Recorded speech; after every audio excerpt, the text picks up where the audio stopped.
أعوذ بالله من الشيطان الرجيم بسم الله الرحمن الرحيم قالوا يا أبانا إنا ذهبنا نستبق وتركنا يوسف عند متاعنا فأكله الذئب وما أنت بمؤمن لنا ولو كنا صادقين۔ بات یہ ہو رہی تھی کہ حضرت یوسف علیہ السلام کے بھائی آپ کو کنویں میں چھوڑ کے رات کے اندھیرے میں اپنے والد ماجد کے پاس پہنچے اور اس حالت میں پہنچے کہ وہ رو رہے تھے، یبکون۔ اب آپ کو یہ بات معلوم ہو گئی ہے کہ یوسف علیہ السلام کو انہوں نے کنویں میں ڈالا اور پھر رو بھی رہے تھے کہ اس کو بھیڑیا کھا گئے۔ اس کا مطلب یہ ہوا کہ ہر رونے والا سچا نہیں ہوتا۔ بعض آدمیوں کو آنسو بہانے کی مشق ہوتی ہے تو وہ ذرا سی بات کر کے آنسو بہا لیتے ہیں، تو جس کے آنسو بہ رہے ہوں تو اس کو سچا نہ سمجھا جائے۔ چنانچہ یہ جو قاضی بنتے ہیں، جج بنتے ہیں، تو ان کو جو کورس کرایا جاتا ہے اس میں ان کو یہ بات سمجھائی جاتی ہے کہ اگر کوئی چرب زبان آدمی آ کر اپنے کیس کو بہت اچھے طریقے سے وہ پیش کرے اور اس کے اچھے طریقے سے پیش کرنے سے تم یہ مت سمجھو کہ یہ سچا ہے، اور اگر کوئی آ کے رو رہا ہو تو آپ یہ مت سمجھو کہ یہ رو جو رہا ہے تو یہ سچا ہے۔ کیوں کہ یوسف علیہ السلام کے بھائی یوسف علیہ السلام کو کنویں میں ڈال کے بھی رو رہے تھے، روتے ہوئے آئے کہ ہم بے گناہ ہیں۔ تو اس لیے رونا ظاہراً اس بات کی علامت نہیں ہے کہ وہ آدمی سچ بھی بول رہا ہے۔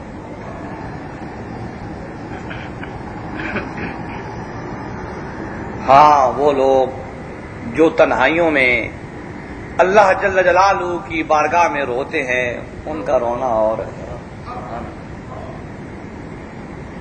ان کا رونا معنی رکھتا ہے، لیکن یہ طریقہ کار جو رونے کا ہے یہ دلیل نہیں ہے کہ جو رو رہا ہے وہ سچا بھی ہو۔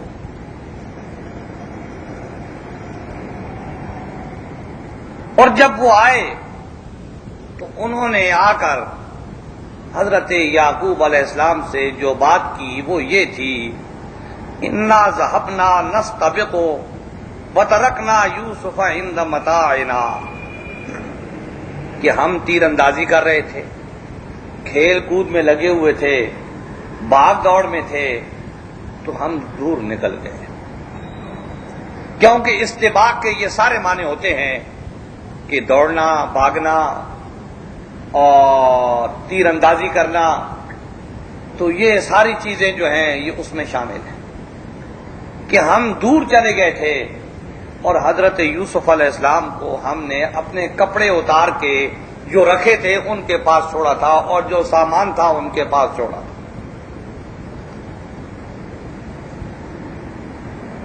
اور جب ہم واپس پہنچے تو فَأَكَلَهُ الذِّئْبُ، بھیڑیا ان کو کھا چکا۔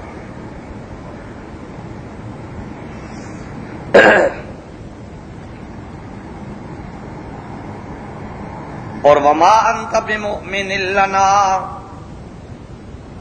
تو وہ حضرت یعقوب علیہ السلام سے یہ کہتے ہیں کہ آپ ہماری بات کی تصدیق نہیں کرو گے، اس لیے کہ آپ شروع سے ہمارے بارے میں شک میں مبتلا تھے حضرت یوسف علیہ السلام کے حوالے سے، تو اس لیے آپ ہماری بات کو قبول نہیں کرو گے، ہماری بات پر یقین نہیں کرو گے، وَلَوْ كُنَّا صَادِقِينَ، اگرچہ ہم سچے ہی کیوں نہ۔ تو مطلب یہ ہے کہ ہم سچ بولیں تو آپ تو ہماری بات مان نہیں رہے ہو، ہم تو سچ بول رہے ہیں آپ سے اور آپ ہماری بات قبول نہیں کرو گے، آپ الٹا ہم پہ اتہام لگاؤ گے کہ تم جھوٹ بول رہے ہو، ایسا نہیں ہوا۔ تو اس کا مطلب یہ ہوا کہ بڑے بڑے لوگ جھوٹ بولتے ہیں اور کس طریقے سے وہ مظالم کرتے ہیں اور کس طریقے سے رو دھو کے مظلوم بھی بن جاتے ہیں۔ حضرت یعقوب علیہ السلام کے سامنے جب انہوں نے یہ بات بیان کی تو حضرات گرامی اس سے یہ واضح ہوتا ہے کہ حضرت یوسف علیہ السلام کے یہ بھائی کوئی ذہین لوگ نہیں تھے، اس لیے کہ یہ اندیشہ تو حضرت یعقوب علیہ السلام نے کیا تھا کہ اخاف ان یاکلہ الذئب ہو، کہ مجھے اندیشہ ہے کہ ان کو بھیڑیا کھا جائے گا۔ تو اب ان کو اور کچھ بہانہ نہیں سوجا، تو باپ نے جس بات کا شک سے ذکر کیا تھا اس کو انہوں نے حقیقت کا روپ دے کر وہی بات اپنے باپ سے بیان کر دی کہ حضرت یوسف علیہ السلام کو بھیڑیا کھا گیا۔ اس کا مطلب یہ ہے کہ وہ کوئی ذہین آدمی نہیں تھے، وہ ذہین لوگ نہیں تھے۔ حضرت یعقوب علیہ السلام جو حضرت یوسف علیہ السلام سے محبت کرتے تھے تو وہ ان کی صلاحیتوں کی وجہ سے کرتے تھے، وہ ان کی دانائی کی وجہ سے کرتے تھے، وہ ان کے علم و حکمت کی وجہ سے کرتے تھے، یہ نہیں کہ وہ چھوٹے تھے۔ صرف چھوٹے تو ان کے یوسف علیہ السلام کے بھائی بنیامین تھے، اور حضرت بنیامین سے ان کا کوئی جھگڑا نہیں تھا۔ تو اس لیے اس کا صاف اور ستھرا مطلب یہ ہے کہ وہ حضرت یوسف علیہ السلام سے حسد کرتے تھے، اور حسد کی وجہ یہ تھی کہ حضرت یعقوب علیہ السلام حضرت یوسف علیہ السلام کو بہت چاہتے تھے، اور حضرت یعقوب علیہ السلام حضرت یوسف علیہ السلام کو بہت زیادہ اس لیے چاہتے تھے کہ وہ بہت باصلاحیت تھے، اور ان کی صلاحیتوں کا وقتاً فوقتاً اظہار ہوتا رہتا تھا۔ تو اس لیے حضرت یعقوب علیہ السلام یہ سمجھتے تھے کہ یہ میرے جانشین بنیں گے، یہ ہمارے خاندان کی امانتیں جو ہیں ان کے یہ امین بھی ہوں گے اور سفیر بھی ہوں گے۔ تو حضرت یعقوب علیہ السلام کے بیٹوں نے جو بہانہ تراشا اس میں کوئی عقل کی بات نہیں ہے، کوئی دانائی کی بات نہیں ہے، اور وہ اپنے موقف کو اچھے طریقے سے پیش بھی نہیں کر سکے۔ کیسے؟ وَجَاءُوا عَلَىٰ قَمِيصِهِ بِدَمٍ كَذِبٍ قَالَ بَلْ سَوَّلَتْ لَكُمْ أَنفُسُكُمْ أَمْرًا فَصَبْرٌ جَمِيلٌ وَاللَّهُ الْمُسْتَعَانُ عَلَىٰ مَا تَصِفُونَ۔ ان کے اس کیس میں جو انہوں نے بنا کے پیش کیا، حضرت یعقوب علیہ السلام کے پاس بہت ساری خامیاں تھیں۔ ایک خامی یہ تھی کہ اگر یوسف علیہ السلام کو بھیڑیا کھا گیا تھا، یہ انہوں نے کہا ہے، ان کی بچی کھچی ہڈیاں تو ان کو پیش کرنی چاہیے تھی باپ کے سامنے کہ یہ دیکھو یہ اس کی لاش ہے، وہ انہوں نے پیش نہیں کی۔ تو اسی سے پتہ چل گیا کہ جھوٹے ہیں۔ پھر حضرت یعقوب علیہ السلام کے سامنے انہوں نے ایک قمیص پیش کی، اور وہ قمیص ایسی تھی کہ بدم کذب، اس کے اوپر جھوٹا خون لگا رکھا تھا، کسی ہرن کا یا بکرے کا یا دمبے کا خون انہوں نے قمیص پہ لگا دیا، اور حضرت یعقوب علیہ السلام کے سامنے اس قمیص کو پیش کر دیا کہ یہ دیکھیں خون آلود قمیص ہے یوسف۔ حضرت یعقوب علیہ السلام نے جب اس کو سونگا تو اس سے یوسف کی خوشبو نہیں آ رہی، تو حضرت یعقوب علیہ السلام سمجھ گئے خون جھوٹا ہے، یوسف کا نہیں۔ ایک بات۔ دوسری بات یہ ہے کہ حضرت یعقوب علیہ السلام نے کہا لگتا ہے یہ بھیڑیا کو بڑا عقل مند تھا، قمیص کے اندر سے پورے کے پورے یوسف کو کھا گیا اور قمیص کہیں سے پٹی بھی نہیں، ویسی کی ویسی۔ اس کا مطلب یہ ہوا کہ حضرت یعقوب علیہ السلام سمجھ گئے کہ یہ میرے ساتھ دھوکہ کر رہے ہیں، یہ میرے ساتھ جھوٹ بول رہے ہیں، یہ یوسف کا خون نہیں ہے۔ اگر بھیڑیے نے کھایا ہوتا تو کہیں سے قمیص تو پھٹی ہوئی ہوتی، کچھ تو ہوتا، صحیح سلامت قمیص ہے اور اس کے اوپر خون لگا ہوا ہے، نہ خون یوسف کا اور نہ قمیص کہیں سے پھٹی ہوئی۔ یہ ظاہری نشانی ہے، اور کچھ باطنی نشانیاں بھی ہوتی ہیں۔ اور حضرت یوسف علیہ السلام نے جو خواب بتایا تھا حضرت یعقوب علیہ السلام کو، اس خواب نے سچا ہونا تھا۔ میں نے گزشتہ درس میں یہ بات کہی تھی کہ ہر نبی خواب کی تعبیر جانتا ہے، صرف یوسف علیہ السلام ہی نہیں جانتے تھے۔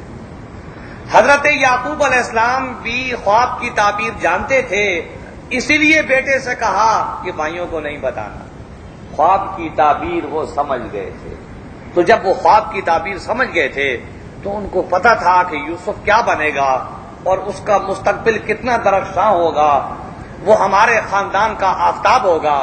یہ ساری باتیں یقینی طور پر ان کے علم میں تھیں، اس لیے حضرت یعقوب علیہ السلام نے اپنی بیٹوں کی بات کو قبول نہ کیا، اور کیا فرمایا؟ قال بل سولت لكم انفسكم امرا۔ حضرت یعقوب علیہ السلام نے فرمایا کہ یہ بات جو تم نے مجھے بتائی ہے یہ تمہارے نفسوں نے گھڑی ہوئی ہے، یعنی تم نے اپنی طرف سے گھڑ کے مجھے یہ بات بتائی ہے، یہ اختراعی بات ہے، یہ جھوٹی بات ہے، یہ وضعی بات ہے، یہ حقیقی بات نہیں ہے۔ بل سولت لکم انفسکم امرا، بلکہ یہ بہانہ جو تم نے میرے سامنے تراش کے پیش کیا ہے یہ مصنوعی ہے، یہ حقیقی نہیں ہے، یہ تم نے اپنی طرف سے اختراع کیا ہے، وضع کیا ہے۔ اب ہو گیا، اب چاہیے کیا تھا کہ حضرت یعقوب علیہ السلام یوسف علیہ السلام کی تلاش میں نکل پڑتے کہ بتاؤ تم کہاں کھیلنے گئے تھے، کون سی جگہ پہ گئے تھے، میں جا کے وہاں یوسف کی ہڈیوں کو دیکھتا ہوں۔ لیکن یعقوب علیہ السلام نہیں گئے، وہ یہ بات سمجھ گئے کہ یوسف علیہ السلام کو نہ بھیڑیے نے کھایا اور نہ انہوں نے قتل کیا، صورتحال جو ہے وہ دوسری ہے، اس حقیقت کی تہ تک پہنچ گئے۔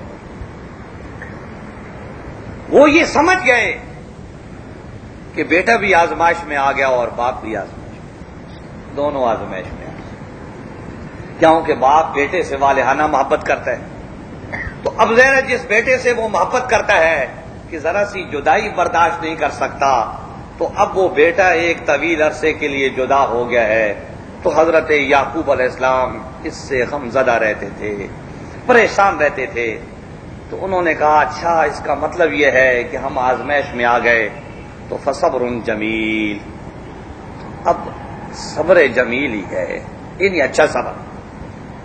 حضور اکرم صلی اللہ علیہ وبارک وسلم سے پوچھا کہ یا رسول اللہ صبر جمیل کیا چیز ہوتی ہے؟ تو آپ نے فرمایا کہ جس میں جزا و فضا نہ ہو اور جس میں شکوہ و شکایت نہ ہو، وہ صبر جمیل ہے۔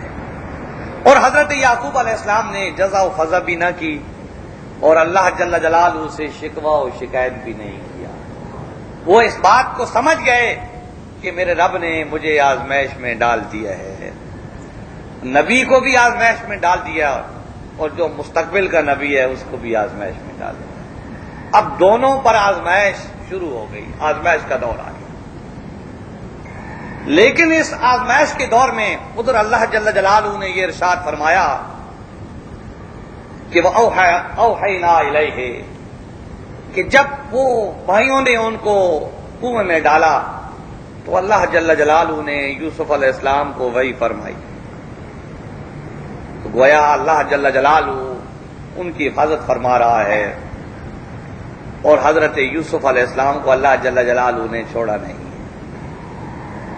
ادھر اللہ جل جلالہ حضرت یوسف علیہ السلام کی حفاظت فرما رہا ہے اور خود حضرت یوسف علیہ السلام کو تسلی دے رہا ہے وہی کر کے، اور ادھر حضرت یعقوب علیہ السلام کا رخ اللہ جل جلالہ کی طرف ہو گیا۔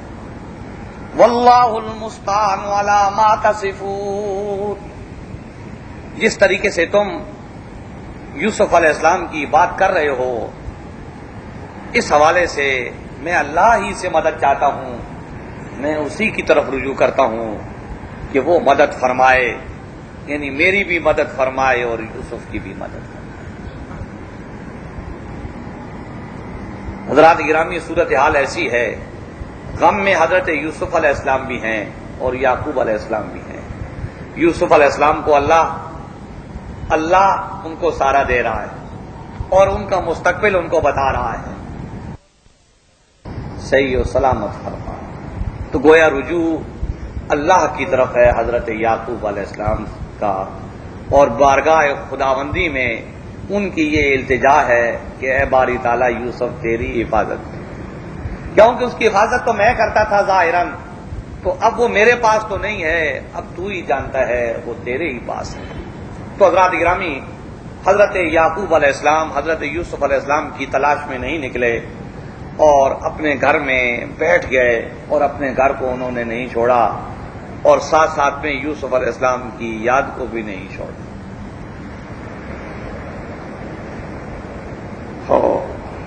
اللہ جل جلالہ کی اپنی حکمتیں ہیں، وہ کس طریقے سے سونا کان میں ہوتا ہے تو وہاں سے اس کو نکلواتا ہے، تو وہ سونا کئی مرحلوں سے گزر کے وہ تاج و تخت پر جو ہے نا آ کے لگتا ہے، اور پھر وہ انسان کی قیمتی متاع بنتا ہے، وہ عورتوں کے سینے پہ لٹکتا ہے، ان کے کانوں پہ لٹکتا ہے، ان کے ماتھے پہ لٹکتا ہے، لیکن سونے سے پوچھو کہ وہ کتنی مرتبہ آگ کا عذاب برداشت کر کے یہاں تک پہنچتا ہے۔ تو حضرت یوسف علیہ السلام پر بھی تکلیفیں شروع ہو گئیں، اور دیکھو ان تکلیفوں کو گزارتے گزارتے، برداشت کرتے کرتے وہ کب اپنی منزل تک پہنچتے ہیں۔ حضرات گرامی، یہ ایک طویل داستان ہے، اور حضرت یعقوب علیہ السلام کی داستان اس سے زیادہ طویل۔ وجاءت سيارة فأرسلوا واردهم فأدلى دلوه قال يا بشرى هذا غلام فأسروه بضاعة والله عليم بما يعملون۔ حضرت یوسف علیہ السلام نے 3 راتیں اور 3 دن کنویں میں گزارے۔ تو حضرات گرامی، یہ 3 راتیں اور 3 دن گزارے، تو انہوں نے ان 3 دنوں اور 3 راتوں میں ہزاروں لاکھوں سالوں کی منزلیں طے کر۔ میں نے گزشتہ درس میں اس کے حوالے سے بہت ساری باتیں کی تھیں۔ حضرت موسیٰ علیہ السلام کوہ طور پہ گئے تھے اور 40 راتیں لگا کے آئے تھے، اور حضرت یوسف علیہ السلام کی یہ راتیں بہت زیادہ مشکل تھی، اس لیے کہ وہ اپنی مرضی سے وہاں پر تھے موسیٰ علیہ السلام، اور حضرت یوسف علیہ السلام کو ظلماً اور جبراً یہاں پر ڈالا گیا۔ ایک وقت آدمی اپنی مرضی سے کہیں پر گزارتا ہے تو وہ اور ہوتا ہے، اور ایک جبراً گزارتا ہے تو وہ اور ہوتا ہے۔ تو حضرت یوسف علیہ السلام کا وقت جو تھا وہ بہت سخت تھا، تو لہذا اس کی مدت کم تھی، اور تھوڑی سی مدت میں حضرت یوسف علیہ السلام بڑی منزلیں طے کر کے آگے پہنچ گئے۔ جب 3 دن اور 3 راتیں گزری تو قریب میں کوئی قافلہ آ کے ٹھہرا، جانے والا، جو شام سے مصر کی طرف جا رہا تھا۔ تو وہ قافلے کا ایک آدمی آیا اور اس نے کنویں میں آ کے ڈول ڈالا پانی کے لیے۔ جب وہ ڈول ڈالا گیا تو حضرت یوسف علیہ السلام نے اس پہ یقیناً غور کیا ہوگا کہ یہ ڈول آ گیا ہے، اب مجھے کیا کرنا چاہیے۔ تو وہ اس حقیقت کو پا گئے کہ یہ اللہ کی طرف سے آیا ہے، بندوبست ہوا ہے، تو لہذا اب وقت کنویں سے نکلنے کا آ گیا ہے۔ حضرت یوسف علیہ السلام نے اس پانی کے رسی کو پکڑ لیا، ڈول کو پکڑ لیا، اس کے ساتھ لٹک گئے۔ جب وہ کھینچ کے اوپر لائے تو وہ آدمی جو تھا جس نے دیکھا وہ تو چیخ پڑا خوشی سے، یا بشرا، اے خوشخبری، اے بشارت۔ کس بات کی؟ ھذا غلام، یہ تو لڑکا آ گیا کنویں کے اندر سے۔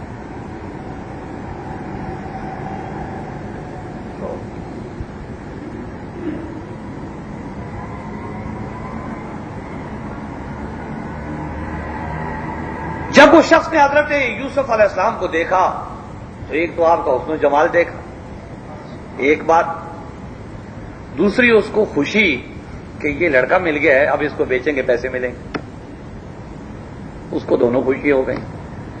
تو اس نے زور سے آواز لگائی، یا بشرا ھذا غلام، وہ ساتھ ہی سارے متوجہ ہو گئے کہ یہ کیا ہوگا۔ بھاگتے ہوئے سارے کنویں پہ پہنچے، دیکھا تو یوسف علیہ السلام کھڑے نکال کے باہر کھڑا کر دیا یوسف علیہ السلام.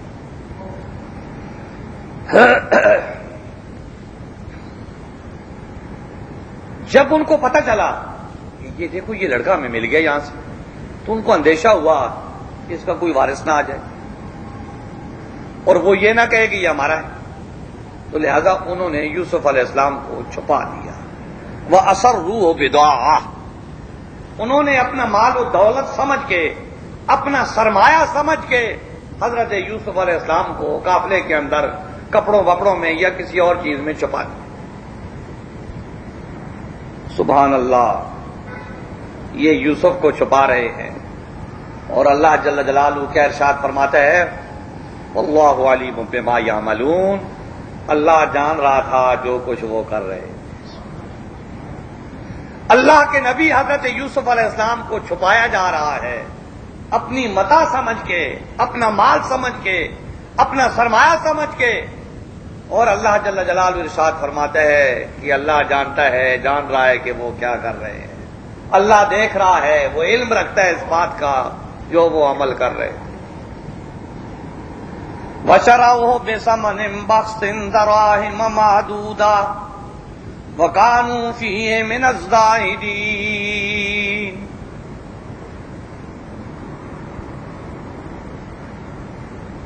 حضرات گرامی، اس تفسیر کی اس آیت کی دو تفسیریں ہیں. ایک تفسیر اس کی یہ ہے کہ حضرت یوسف علیہ السلام کے بھائی یوسف علیہ السلام کی نگرانی میں لگے ہوئے تھے، اور جب ان کو پتہ چلا کہ قافلہ آ کے ٹھہرا ہے تو ان کو اندازہ ہوگا کہ یہ پانی لینے جائیں گے، کیا صورتحال بنتی ہے.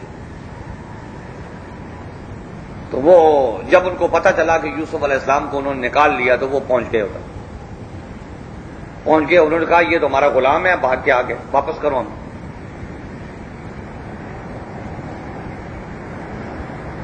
تو ان سے انہوں نے جھگڑا کیا، جھگڑا کر کے پھر انہوں نے ان سے جو ہے نا کچھ طے کیا.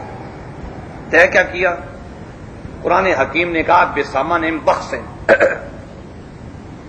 فقہ کے لحاظ سے ایک ہوتا ہے سمن، ایک ہوتی ہے قیمت.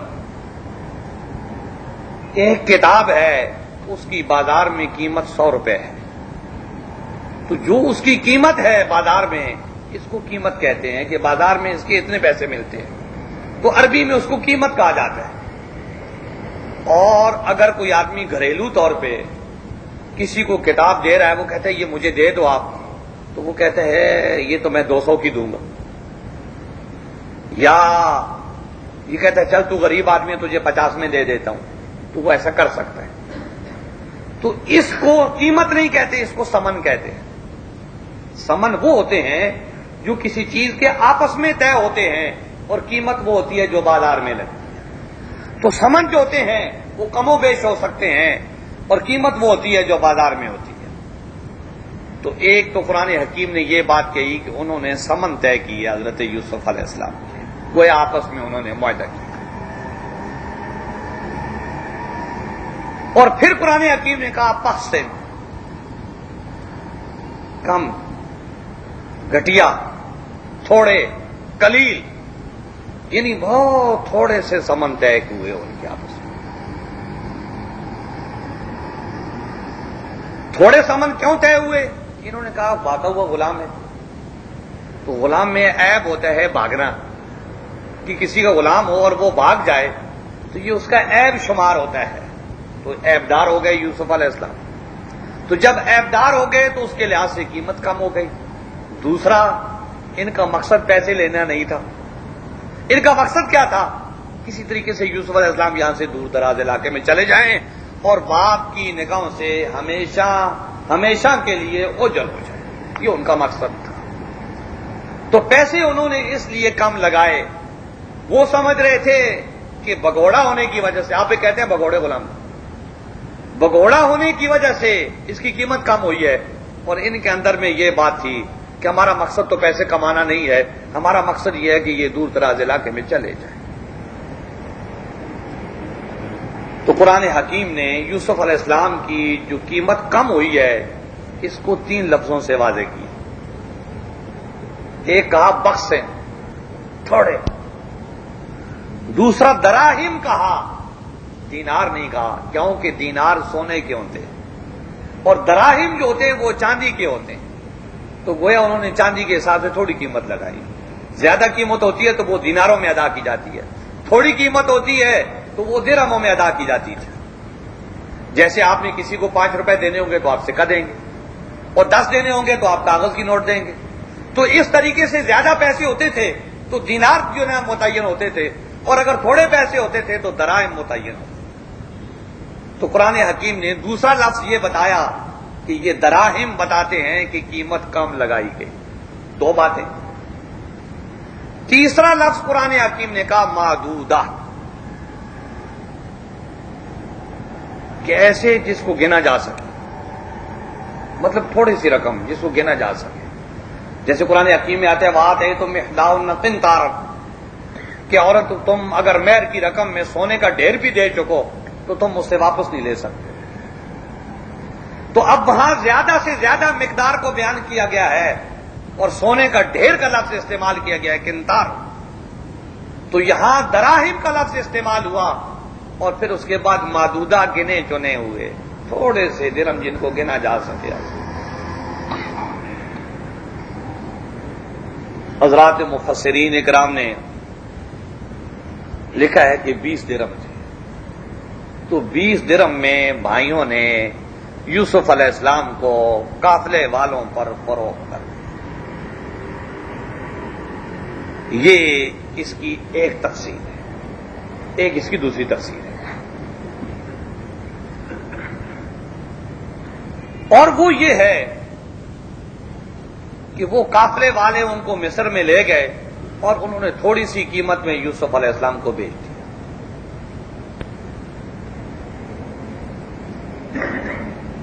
اب یہ دونوں باتیں ہیں، تو دونوں باتوں میں سے کوئی بھی ہو، یوسف علیہ السلام ایک مرتبہ فروخت ہو گئے.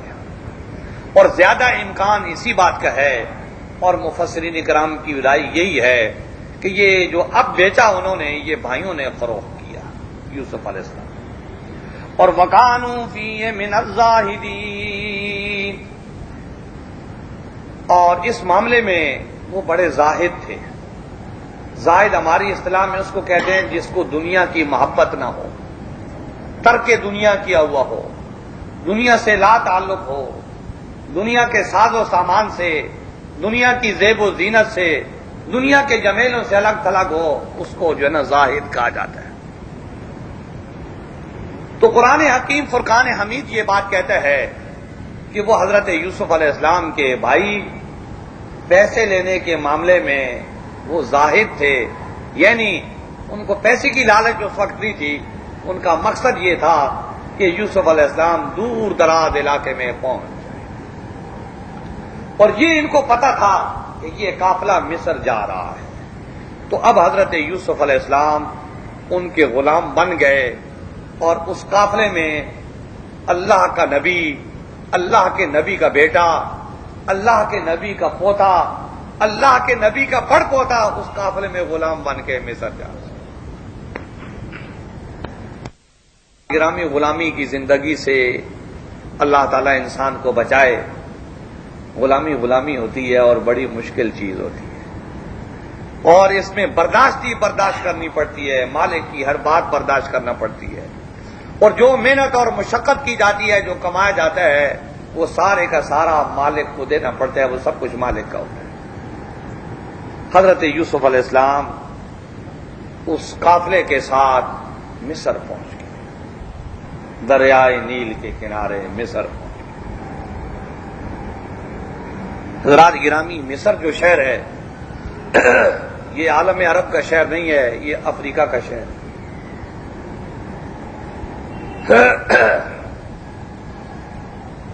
حضرت ابراہیم علیہ السلام مصر گئے، حضرت یعقوب علیہ السلام مصر گئے، حضرت یوسف علیہ السلام مصر گئے، حضرت عیسیٰ علیہ السلام بھی مصر گئے. ان 4 نبیوں کے علاوہ بھی کچھ انبیاء کرام کا، حضرت دانیال علیہ السلام اور دوسرے حضرات ایسے ہیں جن کا جانا مصر میں ثابت ہے. 2 نبی مصر میں پیدا ہوئے، حضرت موسیٰ علیہ السلام اور حضرت ہارون علیہ السلام. تو گویا مصر کو یہ برتری، یہ فوقیت حاصل ہے.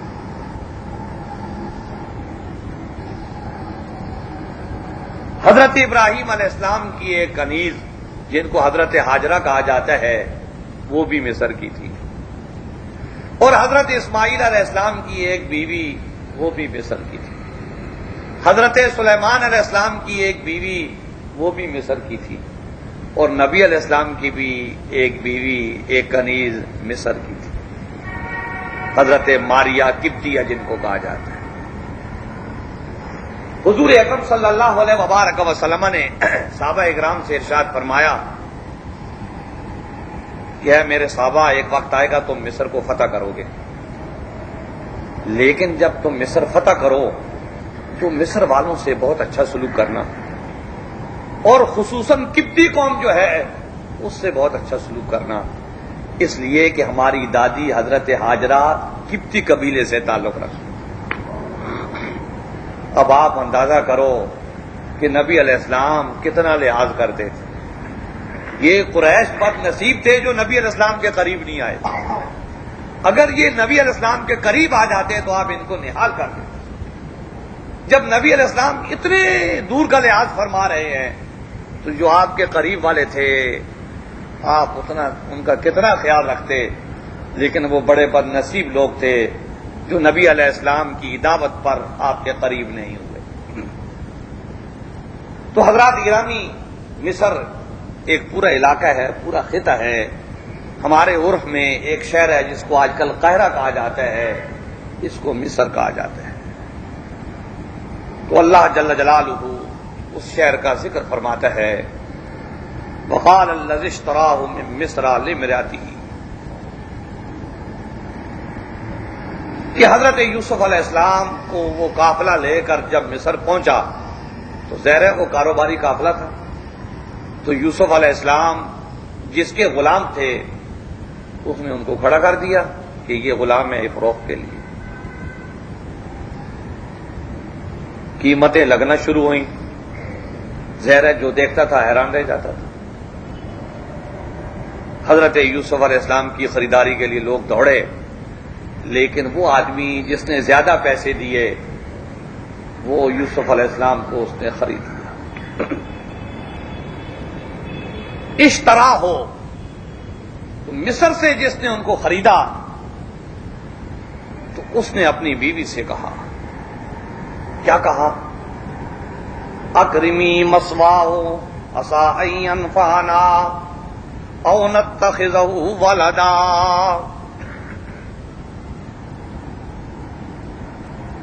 کہ اس غلام کو بہت اچھے طریقے سے رکھنا. حضرات گرامی، قرآن حکیم نے حضرت یوسف علیہ السلام کے لیے غلام کا لفظ استعمال کیا ہے. تو غلام اس کو کہتے ہیں کہ جس کی یہ مسیں جو نہ آئی ہوں، مونچھوں کے بال، داڑھی کے بال ابھی نہ آئے ہوں، اس کو غلام کہا جاتا ہے. جب یہ مونچھوں کے بال آنے لگتے ہیں، اگنے لگتے ہیں، داڑھی کے بال ذرا ذرا سا اگنے لگتے ہیں، تو اس وقت اس کو فتح کہا جاتا ہے، غلام نہیں کہا جاتا. تو غلام بچے کے معنی میں ہوتا ہے. تو غلام اس کو کہا جاتا ہے کہ جو ابھی نو عمر ہو.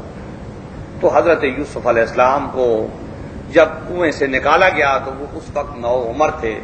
تو ظاہر ہے وہ چند دنوں میں مصر پہنچ گئے اور بالکل نو عمری کا زمانہ تھا. 10 سال کے تھے، 12 سال کے تھے، 13 سال کے تھے، 9 سال کے تھے، بس یہ جو عمر ہوتی ہے اس عمر میں تھے.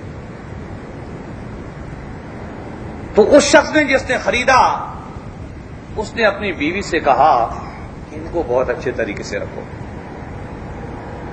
اس لیے کہ اگر ہم نے ان کو بیچا تو ان کی قیمت بڑی شاندار ملے. ایک بات. اور دوسری بات یہ ہے اور نتخذوا ولدا، اور اگر ہم نے چاہا تو ہم ان کو اپنا بیٹا بنا دیں. دونوں باتوں میں سے کوئی بھی ہو سکتی. بیٹا بنائیں گے تو بھی فائدے کی بات ہے، اور اگر بیچیں گے تو بھی فائدے کی بات ہے. تو بیٹا بنانے کی جہاں تک بات ہے تو اس کا مطلب یہ ہے کہ اس آدمی کے دل میں یوسف علیہ السلام کی محبت جو تھی وہ جاگزیں ہو گئی تھی. یوسف علیہ السلام کی عظمت کو وہ سمجھ گیا تھا اور وہ اس بات کا قائل ہو چکا تھا کہ یہ لڑکا ایسا ہے کہ اس کو بیٹا بنایا جا سکتا ہے، تو اس نے اپنی بیوی سے یہ بات کہی۔ حضرات گرامی، یہ مصر کی بات ہے اور حضرت یوسف علیہ السلام کی بات ہے۔ حضرت یوسف علیہ السلام کے کئی سو سال بعد حضرت موسیٰ علیہ السلام مصر میں پیدا ہوئے، اور آپ کا صندوق بہتا بہتا فرعون کے مال تک پہنچ گیا۔ تو انہوں نے نکالا، جب نکالا تو وہاں پر بھی یہی لفظ ہے، عسیٰ ان ینفعنا او نتخذہ ولدا، کہ ہو سکتا ہے ہمیں اس لڑکے سے فائدہ پہنچے، اور یہ بھی ہو سکتا ہے کہ ہم اس کو بیٹا بنا دیں۔ تو موسیٰ علیہ السلام کے بارے میں آل فرعون نے اس بات کا اظہار کیا، اور حضرت یوسف علیہ السلام کے بارے میں جس آدمی نے ان کو خریدا تھا اس نے اس بات کا اظہار کیا کہ ہمیں اس سے نفع پہنچے گا، اور یہ نہ ہوا تو نہ ہوا، ہم اس کو بیٹا بھی بنا سکتے۔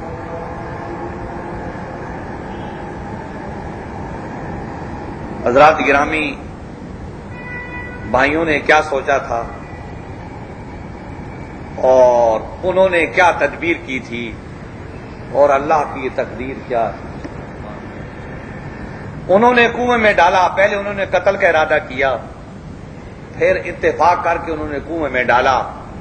تو کنویں میں اس لیے ڈالا کہ یوسف علیہ السلام کا مستقبل تاریک ہو جائے، یوسف کا نام دنیا سے مٹ جائے۔ لیکن اللہ جل جلالہ بڑا بادشاہ ہے، جو وہ چاہتا ہے وہ کرتا ہے۔ اس نے حضرت یوسف علیہ السلام کو ان کے دشمنوں کے ذریعے مصر پہنچا دیا، اور مصر میں پھر وہ کسی عام گھر میں نہیں گئے بلکہ ایک مالدار ترین شخص کے گھر میں پہنچے، اور اس شخص کے گھر میں پہنچے کہ جو فرعون کی مملکت کا وزیر تھا، اس کے گھر میں پہنچے، اور حضرت یوسف علیہ السلام وہاں ناز و نعم سے رہنے لگے، خوب راحت اور سکون کے ساتھ رہنے لگے۔ ادھر بھائیوں نے کچھ اور سوچا تھا، اور اللہ جل جلالہ کی تقدیر اور تھی، اور اللہ کی تقدیر نے اپنا فیصلہ دکھایا، اور ہوتا وہی ہے جو اللہ جل جلالہ چاہتا ہے۔ اللهم بجاه نبيك المصطفى ورسولك المرتضى طاهر قلوبنا من كل بصر يباعدنا عن مشاهدتك ومحبتك وأمتنا على السنة والجماعة والشوق إلى لقائك يا ذا الجلال والإكرام وصلى الله تعالى على خير خلقه محمد وآله وأصحابه أجمعين برحمتك يا أرحم الراحمين۔